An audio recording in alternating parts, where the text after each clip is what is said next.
Hi നമസ്കാരം. Aim study സെന്ററിന്റെ എല്ലാവർക്കും സ്വാഗതം. അപ്പോൾ നമ്മൾ ഇന്ന് 106 ക്വസ്റ്റ്യനാണ് വന്ന് സുമി വേറെ ഒന്നുമല്ല, അത്രേ ക്വസ്റ്റ്യൻസ് അവിടെ ഉള്ളത്, വേറെ നിവർത്തിയില്ല. ചിലപ്പോൾ റിപ്പീറ്റേഷൻ ഒക്കെ ഉണ്ടാവും. പക്ഷേ ഒരു കാര്യം ഞാൻ ഇപ്പൊ പറയാണ്, ബാക്ക് നിന്നാണ് പോണത്, വേറെ ഒന്നുമല്ല. സോറി, 105 ക്വസ്റ്റ്യൻ കേട്ടോ, വേറെ ഒന്നുമല്ല. ഫ്രണ്ട് ഫസ്റ്റ് തന്നെ നിങ്ങൾക്ക് ക്വസ്റ്റ്യൻ കണ്ട വളരെ ടൈറ്റ് ആണ്, ഭൂമിയുടെ പുതപ്പ് എന്ന ഭാഗം. അപ്പൊ ഞാൻ എന്ത് തീരുമാനിച്ച് പുറകുന്ന് പോയി കഴിഞ്ഞാൽ നമുക്ക് ഫ്രണ്ടിലേക്ക് എത്താമെന്ന് വിചാരിച്ചു. നമുക്ക് വഴിയല്ല പ്രാധാന്യം, ലക്ഷ്യമാണ് എന്ന ഉദ്ദേശത്തോടു കൂടി ഞാൻ ഇന്ന് 105 നമ്മുടെ തുടങ്ങുകയാണ്. ആദ്യത്തെ ചോദ്യം, ഒരേ അന്തരീക്ഷ താപനിലയിലുള്ള പ്രദേശങ്ങളെ യോജിപ്പിച്ചുകൊണ്ട് വരയ്ക്കുന്ന സാങ്കല്പിക രേഖ ഏതാണ്? ഏതാ മക്കളെ? ഇതാണ് ഓപ്ഷൻ എ ആണ് കേട്ടോ. ഏതാണ്? ഓപ്ഷൻ എ ആണ്. ഓരോ വാക്കും പഠിച്ചു വെച്ചോ. ഒരേ അന്തരീക്ഷ താപനില പ്രദേശങ്ങളെ യോജിപ്പിച്ചു വരയ്ക്കുന്ന സാങ്കല്പിക രേഖയാണ് എന്ത്? സമതാപ രേഖകൾ. എന്താണ്? സമതാപ രേഖകൾ.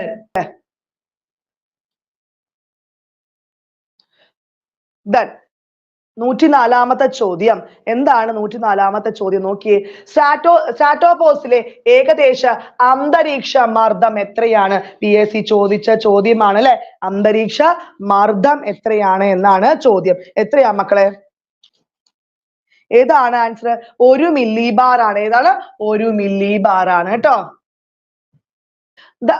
ദ അപ്പർ അറ്റ്മോസ്ഫിയർ എന്ന കൃതി എഴുതിയത് ആര്?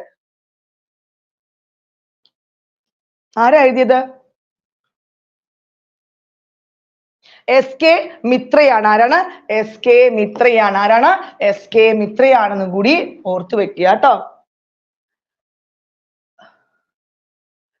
102ാമത്തെ ചോദ്യം, റേഡിയോ പരിപാടികളുടെ ദീർഘദൂരം പ്രക്ഷോഭണം സാധ്യമാക്കുന്ന അന്തരീക്ഷ പാളി ഏതാണ് എന്നാണ് ചോദ്യം. ഏതാണ് ഉത്തരം? ഏതാണ്? 102ാമത്തെ ചോദ്യം അയണോസ്ഫിയർ ആണ് അല്ലെ. ഏതാണ്? അയണോസ്ഫിയർ ആണ് അല്ലെ. എന്താ അയണോസ്ഫിയറിന്റെ പ്രത്യേകത? തെർമോസ്ഫിയറിന്റെ താഴെയുള്ള ഭാഗം അറിയപ്പെടുന്നതാണ് എന്ത്? അയണോസ്ഫിയർ. എന്താണ്? തെർമോസ്ഫിയറിന്റെ താഴെയുള്ള ഭാഗം അറിയപ്പെടുന്നതാണ് അയണോസ്ഫിയർ. അന്തരീക്ഷത്തിന്റെ ഏകദേശം എത്ര കിലോമീറ്റർ? 80 മുതൽ 400 കിലോമീറ്റർ വരെ ഉയരത്തിൽ അല്ലെ. എത്രയാണ്? അന്തരീക്ഷം എത്രയാണ്? 80 മുതൽ 400 കിലോമീറ്റർ വരെ ഉയരത്തിലാണ് എന്നും കൂടി മനസ്സിലാക്കി വെക്കുക. റേഡിയോ തരംഗങ്ങൾ സഞ്ചരിക്കുന്ന അന്തരീക്ഷ പാളിയാണ് ഏത്? അയണോസ്ഫിയർ. അല്ലേ? ആണോ? വാർത്താവിനിമയ കൃത്രിമ ഉപഗ്രഹങ്ങൾ സ്ഥിതി ചെയ്യുന്ന മണ്ഡലവും ഏതാണ്? അയണോസ്ഫിയർ. ഓക്കെ ആണോ? അതാണ് റേഡിയോ പരിപാടികളുടെ ദീർഘദൂരം പ്രക്ഷോഭണം സാധ്യമാകുന്ന അന്തരീക്ഷ പാളി ഏത് ചോദിച്ചാൽ അയണോസ്ഫിയർ ആണ് എന്നും കൂടി എഴുതുക. കീലിംഗ് കർവിനെ കുറിച്ച് തെറ്റായ പ്രസ്താവന ഏത്? പെട്ടെന്ന് നോക്കിയേ. ഏതാണ്? അന്തരീക്ഷത്തിലെ കാർബൺ ഡൈ ഓക്സൈഡിന്റെ എന്താണ് മാറ്റങ്ങൾ രേഖപ്പെടുത്തുന്ന ഗ്രാഫാണ് കീലിംഗ് കർവ്. ശരിയാണ്. കീലിംഗ് കർവ് ആവിഷ്കരിച്ച് ചാൾസ് ഡേയ്സ് കീലിംഗ് ആണ് എന്ന് പറയുന്നു. ആണോ? ശരിയാണ്. അന്തരീക്ഷത്തിലെയും ബഹിരാകാശത്തിന്റെയും അതിർവരമ്പ് ഏതാണ്? അതിർവരമ്പാണ് ഏത്? കീലിംഗ് കർവ് എന്ന് പറയുന്നു. ആണോ? തെറ്റാണ്. ഏതാണ്? കാർബൺ രേഖയാണ്. ഏതാണ്? കാർബൺ രേഖയല്ലേ. അപ്പൊ ഏതാണ് ആൻസർ വരിക? ഓപ്ഷൻ സി മാത്രമാണ് തെറ്റ് അല്ലെ. ഓപ്ഷൻ സി മാത്രമാണ് തെറ്റ്. ഓക്കെ ആണോ?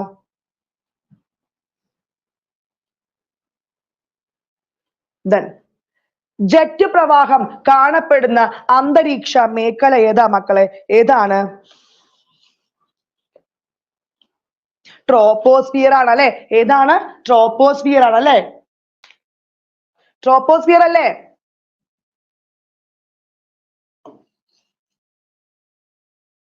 എന്താണ് അപ്പൊ ട്രോപ്പോസ്ഫിയർ? പഠിച്ചേ. ജെറ്റ് വിമാനമാണ്. അപ്പോ സ്ട്രാറ്റോസ്ഫിയർ അന്തരീക്ഷ പാളി ഏതാണ്? ജെറ്റ് പ്രവാഹമാണ്. എന്താണ് ട്രോപ്പോസ്ഫിയർ? ഭൂമിയുടെ പ്രതലത്തോട് ഏറ്റവും ചേർന്നുള്ള പാളിയാണ് ട്രോപ്പോസ്ഫിയർ അല്ലെ. ഭൂമിയിലെ പ്രതലത്തോട് ഏറ്റവും ചേർന്നുള്ള പാളിയാണ് ഏത്? ട്രോപ്പോസ്ഫിയർ അല്ലെ. ഓക്കെ ആണോ?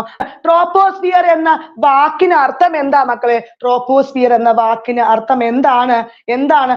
സംയോജന മേഖല. എന്താണ്? സംയോജന മേഖല. എന്താണ്? സംയോജന മേഖല. ഓക്കെ ആണോ? ഓക്കെ ആണോ? ദൈനംദിന കാലാവസ്ഥ വ്യതിയാനത്തിന് കാരണമാകുന്ന മണ്ഡലമാണ് ഏത്? ഈ ട്രോപ്പോസ്ഫിയർ. ഏതാണ്? ദൈനംദിന കാലാവസ്ഥയ്ക്ക് കാരണമാകുന്ന മണ്ഡലം ഏത് ചോദിക്കുകയാണെങ്കിൽ ഏതാണ് മക്കളെ? ഏതാണ്? ട്രോപ്പോസ്ഫിയർ ആണ് അല്ലെ. നാം അധിവസിക്കുന്ന മണ്ഡലം ഏതാണ്? ട്രോപ്പോസ്ഫിയർ ആണ്. ഏതാണ്? നാം അധിവസിക്കുന്ന മണ്ഡലം ഏതാണ്? ട്രോപ്പോസ്ഫിയർ ആണ് അല്ലെ. ജൈവമണ്ഡലം സ്ഥിതി ചെയ്യുന്ന അന്തരീക്ഷ പാളി ഏതാണ്? ട്രോപ്പോസ്ഫിയർ ആണ് കേട്ടോ. ഏതാണ്? ജൈവമണ്ഡലം സ്ഥിതി ചെയ്യുന്ന പാളി ഏതാണ്? ട്രോപ്പോസ്ഫിയർ ആണ് എന്നും കൂടി മനസ്സിലാക്കി വെക്കുക. ഓക്കെ ആണോ? ഭൂമിയുടെ ചേർന്ന് എത്ര ഈ അന്തരീക്ഷ മണ്ഡലം എത്ര? 13 കിലോമീറ്റർ ഉയരം വരെ വ്യാപിച്ചു കിടക്കുന്നത്. എത്രയാണ്? പഠിച്ചു പോവുക. നമുക്ക് റിവിഷൻ ഒന്നും എടുക്കാൻ പറ്റില്ല. പഠിച്ച ഈ ക്ലാസ്സിന് മുഴുവൻ കിട്ടും. നിങ്ങൾക്ക് പഠിച്ചാൽ ഇവിടെ നിന്ന് എന്ത് ചോദിച്ചാലും നിങ്ങൾക്ക് ആൻസർ ചെയ്യാൻ പറ്റും കേട്ടോ. എത്രയാണ്? 13 കിലോമീറ്റർ വരെ എന്ത് വ്യാപിച്ച് കിടക്കുന്നു. ആണോ? അങ്ങനെയാണെങ്കിൽ പ്രദേശമാണെങ്കിൽ ധ്രുവ പ്രദേശത്ത് 9 കിലോമീറ്റർ വരെയും ഭൂമധ്യരേഖാ പ്രദേശത്ത് 18 കിലോമീറ്റർ വരെയും വ്യാപിച്ചു കിടക്കുന്ന അന്തരീക്ഷ പാളിയാണ് ഏത്? ട്രോപ്പോസ്ഫിയർ. അതായത് ഭൂമിയുടെ ധ്രുവ പ്രദേശത്ത് 9 കിലോമീറ്റർ മനക്കല്ലേ. ഭൂമിയുടെ 9 കിലോമീറ്റർ, ഭൂമധ്യരേഖാ പ്രദേശത്ത് 18 കിലോമീറ്റർ വരെ വ്യാപിച്ചു കിടക്കുന്ന അന്തരീക്ഷ പാളിയാണ് ഏത്? ഏതാ മക്കളെ? ഏതാണ്? പറഞ്ഞേ. ട്രോപ്പോസ്ഫിയർ ആണെന്ന് മനസ്സിലാക്കി വെക്കുക. ട്രോപ്പോസ്ഫിയറിൽ ഉയരം കൂടുന്നതനുസരിച്ച് താപം എന്ത് പറയും?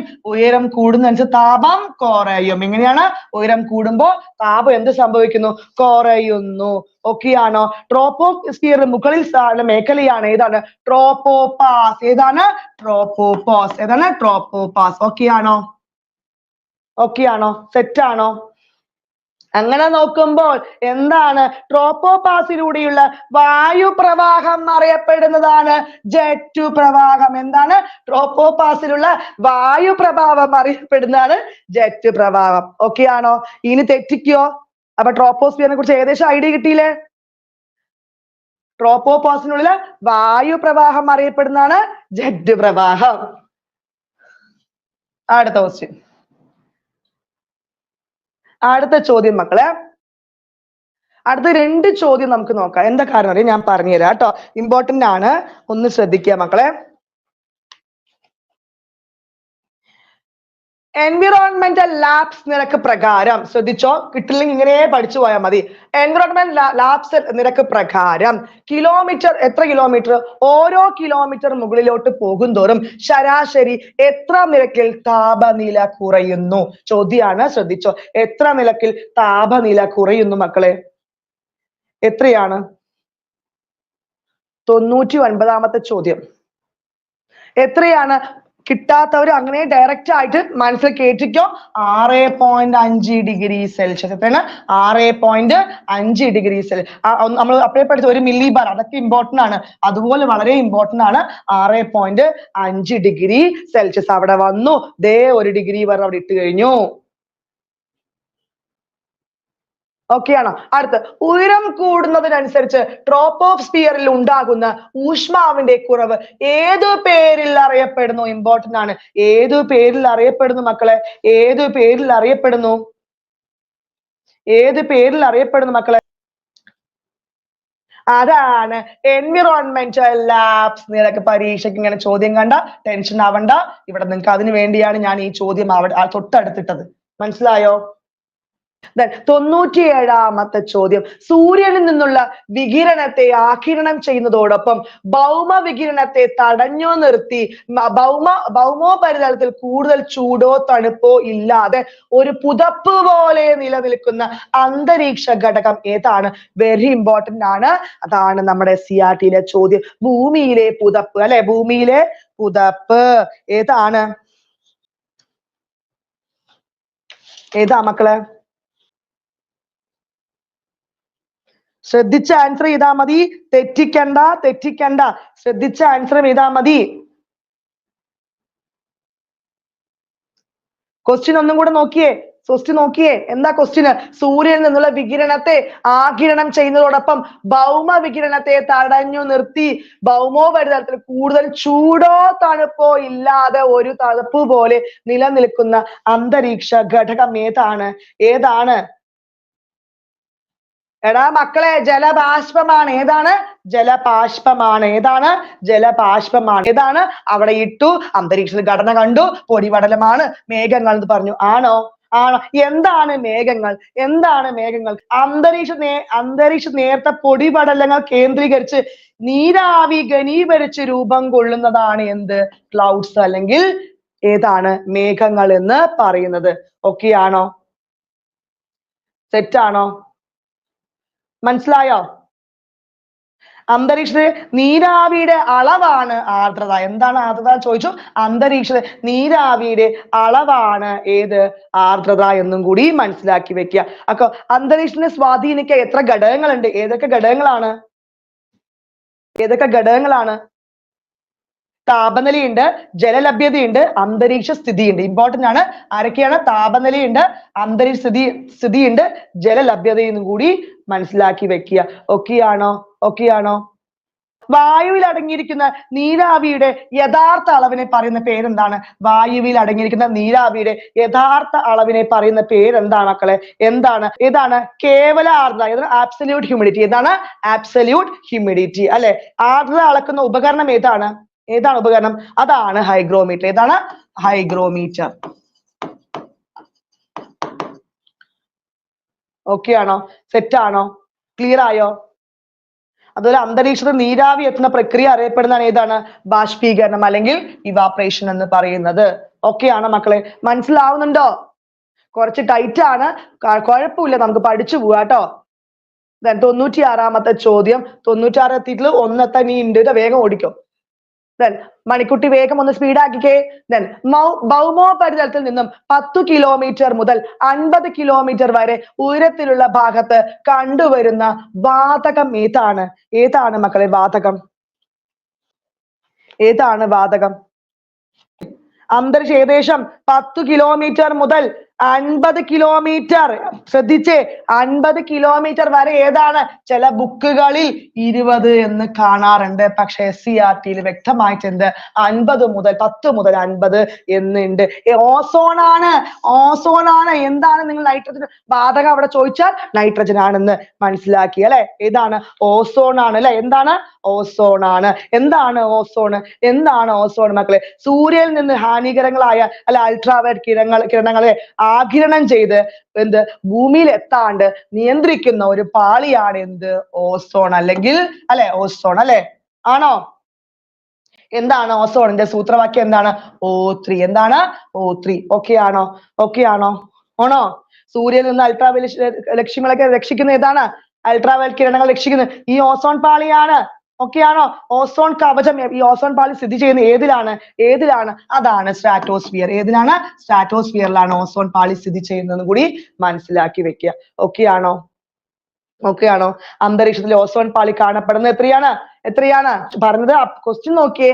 ഭൗമോപരിതലത്തിൽ 10 കിലോമീറ്റർ മുതൽ 50 കിലോമീറ്റർ ഉയരത്തിലുള്ള ഭാഗത്ത് കണ്ടുവരുന്ന വാതകമാണ് ഏത്? ഓസോൺ എന്ന് പറഞ്ഞു.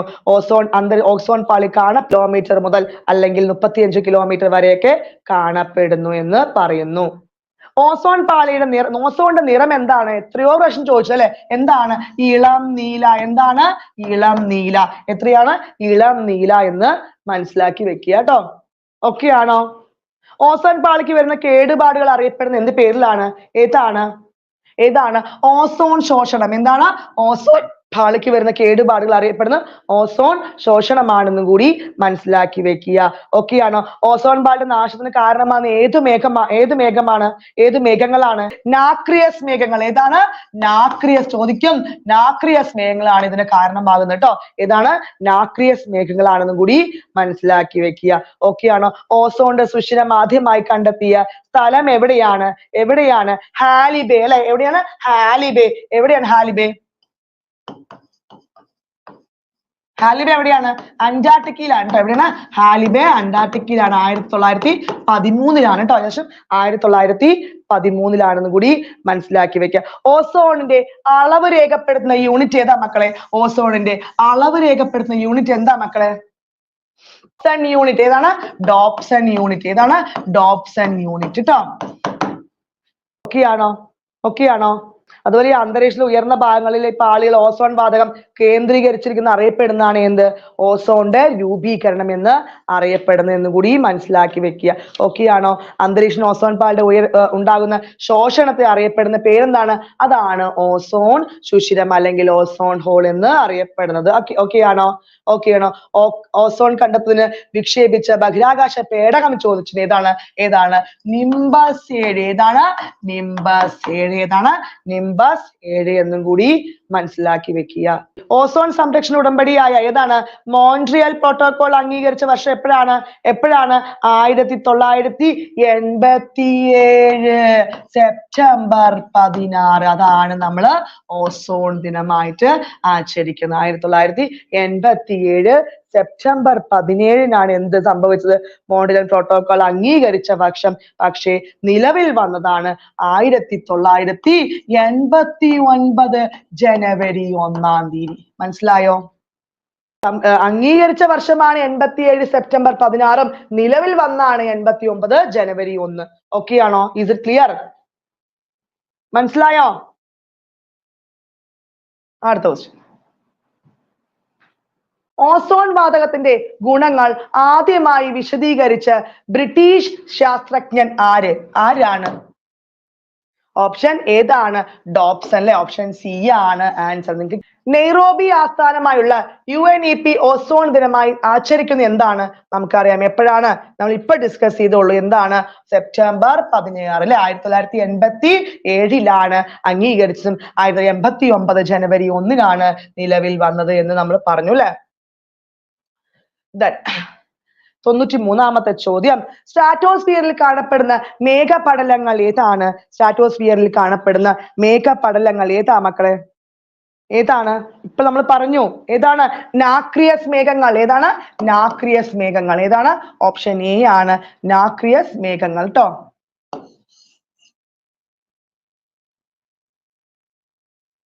ഓസോൺ പാളി കാണപ്പെടുന്ന അന്തരീക്ഷ പാളി ഏതാണ്? നമുക്കെല്ലാം അറിയാം. ഏതാണ്? സ്ട്രാറ്റോസ്ഫിയർ ആണ്. ഏതാണ്? സ്ട്രാറ്റോസ്ഫിയർ ആണ്. ഓസോണുമായി ബന്ധപ്പെട്ട കാര്യങ്ങൾ പഠിക്കാൻ 1978 വിക്ഷേപിക്കപ്പെട്ട ബഹിരാകാശ വാഹനം ഏതായിരുന്നു? ഇപ്പൊ നമ്മൾ ഡിസ്കസ് ചെയ്തോളൂ. എന്താണ്? നിംബസ് 7 അല്ലെ. നിങ്ങൾക്ക് PDF കിട്ടുമ്പോൾ സുഖമായിട്ട് ഇരിക്കാൻ വേണ്ടിയാണ് ഞാൻ ഓരോ ക്വസ്റ്റ്യൻ ആക്കി തരുന്നത് കേട്ടോ. അപ്പൊ സ്റ്റേറ്റ്മെന്റ് ചോദിച്ചാലും മക്കളെ ഇതില്ലേ? മോൺട്രിയൽ ഉടമ്പടി ഒപ്പുവെക്കപ്പെട്ട വർഷം ഏതാണ്? ഇപ്പൊ ഡിസ്കസ് ചെയ്തോളൂ. ഏത് വർഷമാണ്? 1987. ഇവിടെയും ഉണ്ടാവും. അത് നിലവിൽ വന്നതാണ്. ഏതാണ്? നിലവിൽ വന്നതാണ് 1987 സെപ്റ്റംബർ 16.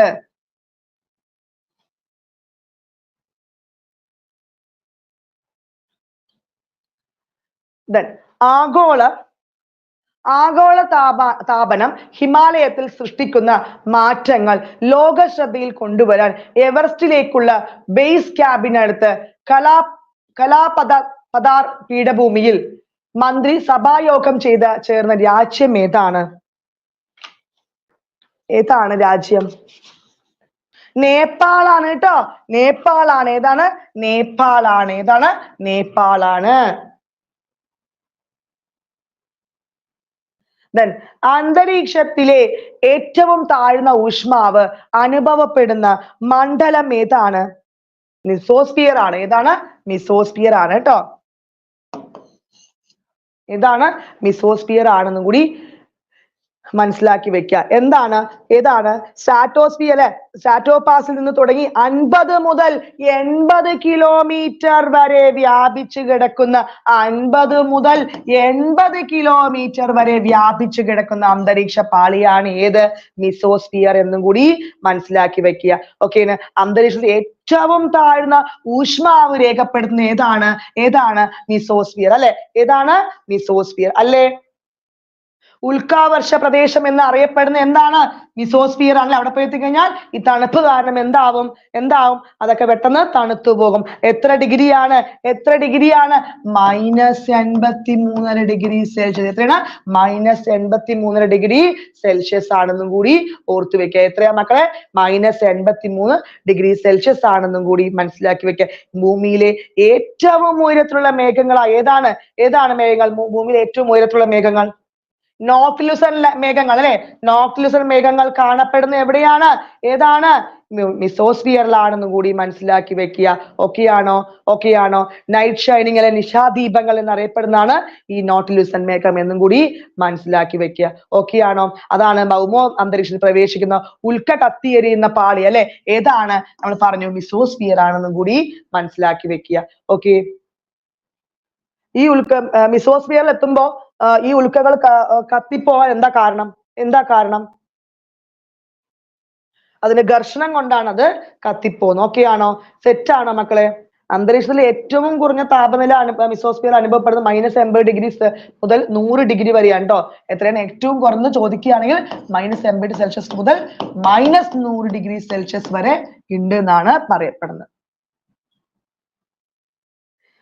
മാനവരാശിയുടെ ഭവനം എന്നറിയപ്പെടുന്ന അന്തരീക്ഷ പാളി ഏതാണ്? മാനവരാശിയുടെ ഭവനം എന്നറിയപ്പെടുന്ന അന്തരീക്ഷ പാളി ഏതാണ്? ട്രോപ്പോസ്ഫിയർ ആണ്. ഏതാണ്? ട്രോപ്പോസ്ഫിയർ ആണ്. ഓക്കെ ആണോ? ട്രോപ്പോസ്ഫിയർ ആണോ മക്കളെ? ആണോ? ട്രോപ്പോസ്ഫിയറെ കുറിച്ച് നമ്മൾ പഠിച്ചോ? പഠിച്ചു അല്ലെ. എല്ലാ ഇമ്പോർട്ടന്റ് ആയിട്ടുള്ള കാര്യങ്ങളും ജെറ്റ് പ്രവാഹങ്ങൾ മക്കൾ ഫസ്റ്റ് ചോദ്യം തെറ്റിച്ച് തന്നെ നമ്മൾ പഠിച്ചു.